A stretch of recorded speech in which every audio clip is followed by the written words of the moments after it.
जी, इस वक्त हमारे साथ खुद हरि प्रसाद मौजूद हैं, टीवी9 से जुड़ रहे हैं। हरि प्रसाद जी, सबसे पहले आपको बधाई इस पूरे जो गोरख धंधा है उसे सामने लाने के लिए। हमारा पहला सवाल आपसे यही है कि आप खुद बताएं कि पूरा वाकया है कैसे, आपने कैसे पोल खोली कि ईवीएम मशीन से गड़बड़ी की जा सकती है।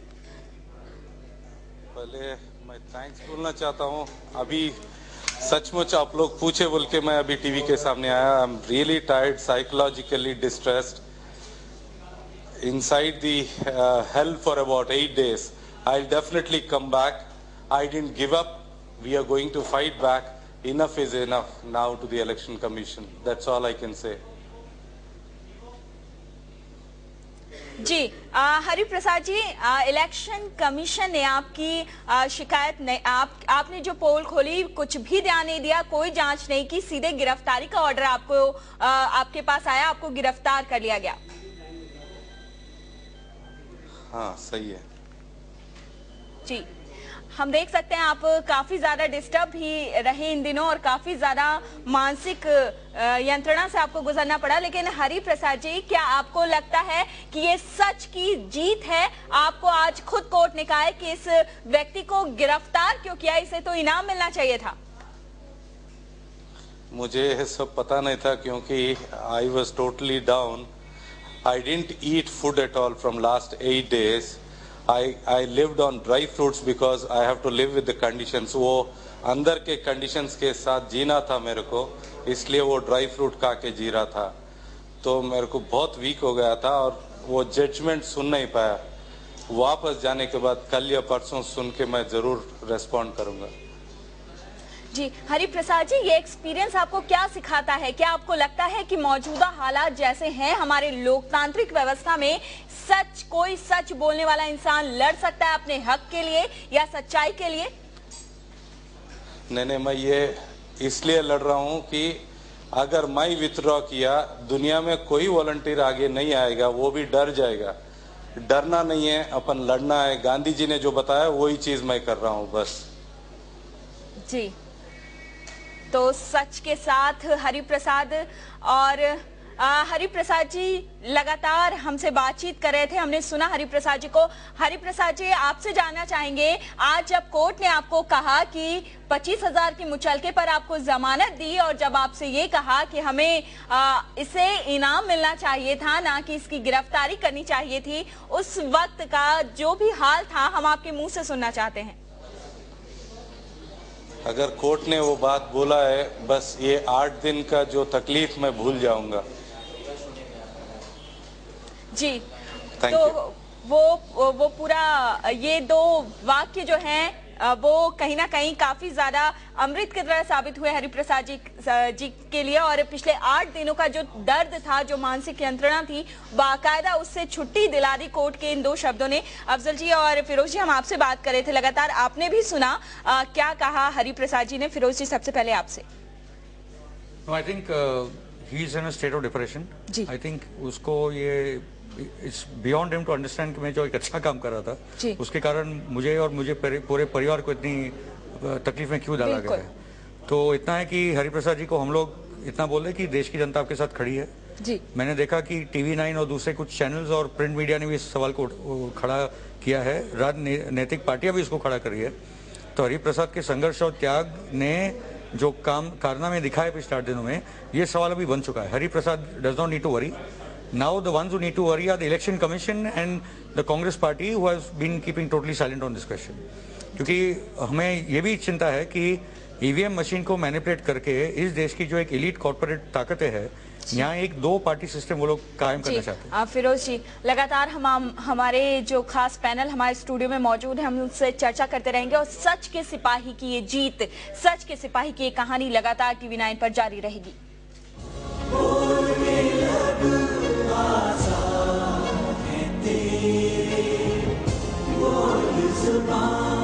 अब तक तेरी है, बोल के लब आज़ाद तेरी है, बोल के लब आज़ाद है तेरी। जिस जिस ईवीएम मशीन की असलियत सामने लेकर आए हैं हरि प्रसाद, उस ईवीएम मशीन को लेकर लोगों में क्या राय है, आइए हम आपको सुनाते हैं। बहुत अच्छा किया उसने। एक्चुअली ये तो पहले से होना चाहिए था, लेकिन ऐसा तो लगता है ये सब जानते हुए भी है ना, ये सब आंख में चोली हो रही है। कब हेल्प तो लेना चाहिए ऐसे कामों में, कहीं पे हो सकता है तो उसको अगर पता है ये सब टेम्परिंग का, तो उसके वजह उसका टेक्निक लेके अपन को उसको सॉल्व करना चाहिए। अवार्ड तो ज़रूर देना चाहिए क्योंकि उसने इतना बड़ा अच्छा काम किया है। इट्स राइट थिंग यार। सपोज कोई आदमी दुनिया को सामने प्रूव कर देता है कि कैसे झोल होते हैं, मतलब कैसे लोग घोटाला करते हैं, उसको सब सामने लाते हैं। ऐसे लोगों को हम लोग प्रोत्साहित करना चाहिए, उनको अवार्ड देना ही चाहिए। मेरे को लगता है कि कोर्ट का आदेश है तो सही होगा और सही होना भी चाहिए। अगर इतना बड़ा घोटाला हुआ है और कोई उसको सामने ला रहा है तो इट्स गुड और उसको अवार्ड देना ही चाहिए।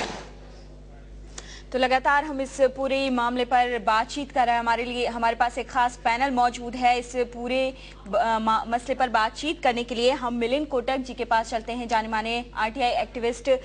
मिलिंद जी, आपने सुना हरि प्रसाद जी ने क्या कहा, और वो बिल्कुल मानसिक स्थिति उनकी ऐसी है कि वो ढंग से बात भी नहीं कर पा रहे हैं।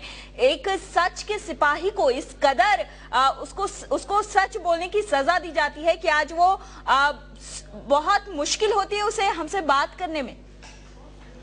ये तो दिख रहा है कि हरि प्रसाद जी ने गए 8 दिन में काफी कुछ तनाव सहन किया है। उनको शायद उम्मीद भी नहीं थी जो दिन उनको अरेस्ट किया कि उनके साथ ऐसा बर्ताव किया जाएगा। और उनको मेरे हिसाब से पूरा खुलासा करने के लिए और 1-2 दिन का टाइम देना चाहिए। और मेरे को जो जनता का भी बयान आया उससे लग रहा है कि पूरी जनता उनके साथ है, उनको कोई चिंता करने की बात नहीं है। और उनके डेटा के हिसाब से जो भी गलतियां हो रही है ईवीएम मशीन से, हमारी यही दरख्वास्त रहेगी इलेक्शन कमीशन से कि वो खामियां दूर करके एक फ्री एंड फेयर इलेक्शन, क्योंकि ईवीएम मशीन एक बहुत बड़ा जरिया होता है और मेन टूल है इलेक्शन के लिए, तो वो उसको ठीक करके एक फ्री एंड फेयर इलेक्शन जो डेमोक्रेटिक प्रोसेस का फाउंडेशन है वो होल्ड करना चाहिए और इलेक्शन कमीशन ने इंडिपेंडेंटली ये इश्यू को डील करना चाहिए। जी मोहम्मद अफसर जी, आपको क्या लगता है सिर्फ दरख्वास्त करने से जो है काम बन जाएगा? जब इतना बड़ा सच का सिपाही वो सामने लाता है ईवीएम की असलियत क्या है, चुनाव आयोग चुप बैठा है, कांग्रेस चुप बैठी है, बल्कि उल्टे उन्हें गिरफ्तार कर लिया जाता है, क्या दरख्वास्त ही सिर्फ काम कर पाएगी? नहीं, मेरे ख्याल से ये बिल्कुल नहीं काम करेगी। मेरा मानना ये है कि ये एक बहुत बड़ी चुनौती है इलेक्शन कमीशन के ऊपर कि वो सामने आके वो इस चीज का जांच करें, साइंटिफिक जांच करें और लोगों को बताएं कि भाई ये वाकई में ये टेम्पर प्रूफ है कि नहीं है। आप समझे ना? तो ये चीज का खुलासा ये इलेक्शन कमीशन को करना है ताकि आम जनता में वो भरोसा आए कि मामला ठीक चल रहा है कि नहीं। आम जनता में अब भरोसा कैसे जागेगा? फिरोज जी, आपसे एक इस सवाल पे हंसी भी आती है कि जनता का भरोसा कैसे जागेगा जब हरि प्रसाद जैसे सच के सिपाही जो है उसे सच बोलने की सजा दी जाती है? नहीं, सजा तो मिली मगर उसके साथ जागरूकता भी आई लोगों में। हरि प्रसाद के 8 दिन के संघर्ष के कारण ईवीएम का सवाल एक केंद्रीय राजनीतिक मुद्दा बन चुका है। अलग अलग विभिन्न राजनीतिक पार्टी, सामाजिक संगठन, अखबार, चैनल्स उठाने लगे हैं और जनता में एक समझ तो आ चुकी है कि ईवीएम का मशीन को लेकर एक संघर्ष तो होगा जी। तो I am not worried too much about it. अभी सवाल है कि आगे की हमारी रणनीति क्या होगी। मीडिया को अपना एक रोल जो आप जैसे निभा रहे हैं उनको करना होगा, हम जैसे कार्यकर्ता और जन संगठनों को अपना काम करना होगा और हरि प्रसाद के साथ मिलकर हम ये काम करेंगे। और अक्टूबर का खास करके जो चुनाव आ रहा है, हमारा दबाव होना चाहिए कि अक्टूबर के चुनाव में ईवीएम मशीन का संशोधन होकर जो भी उसके the factors that have to go to make it full proof वो होना चाहिए और उसके साथ पेपर वोटिंग पे भी हम लोग को वापस चीजों को लानी होगी। ये दोनों काम करने पड़ेंगे जी। मिलिंद जी, मेरा आपसे भी यही सवाल है, जैसा हरि प्रसाद के साथ हुआ, हरि प्रसाद जी कैसी मानसिक स्थिति में हैं हम देख रहे हैं कि वैसे हिम्मत जो है वो कहां से आएगी सच बोलने की जब सच के सिपाहियों के साथ ऐसा बर्ताव होता है?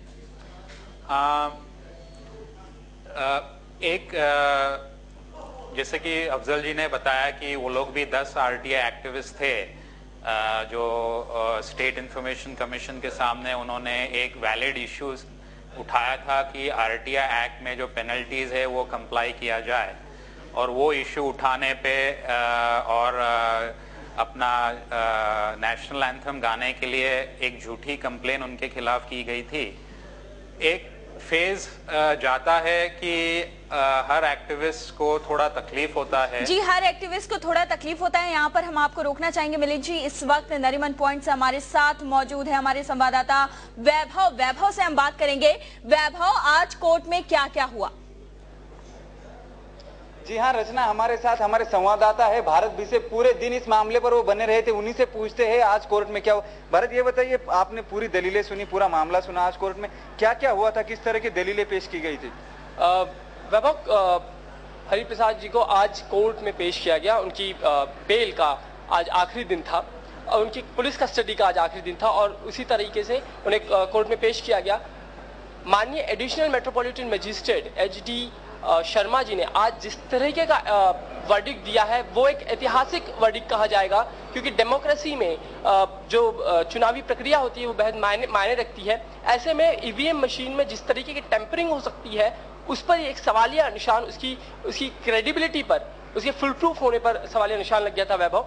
तो उसके बाद माननीय न्यायालय ने, माननीय जज ने पुलिस से ये सवाल किया कि क्या आपने EVM मशीन की जांच की है, क्या आपने उन्हें अरेस्ट करने से पहले क्या आपने किसी तरह की साइंटिफिक जांच क्या आपने की है? तो इसका जवाब पुलिस के पास नहीं था कि उन्होंने किसी तरीके की जांच जो है वो नहीं की थी।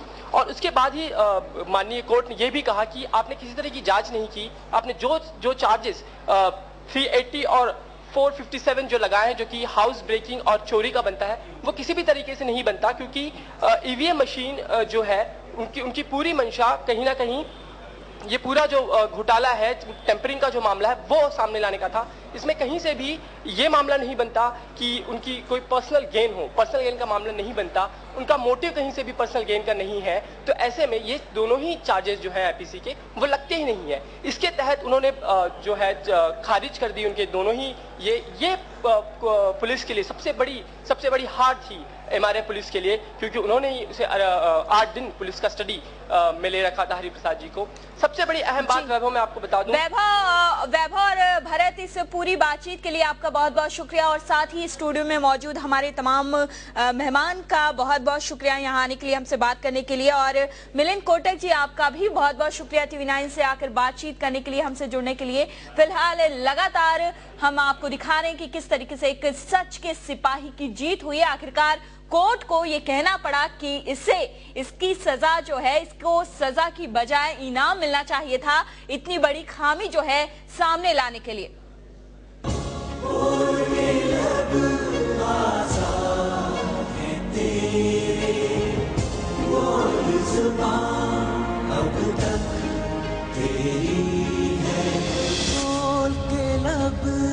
आज़ाद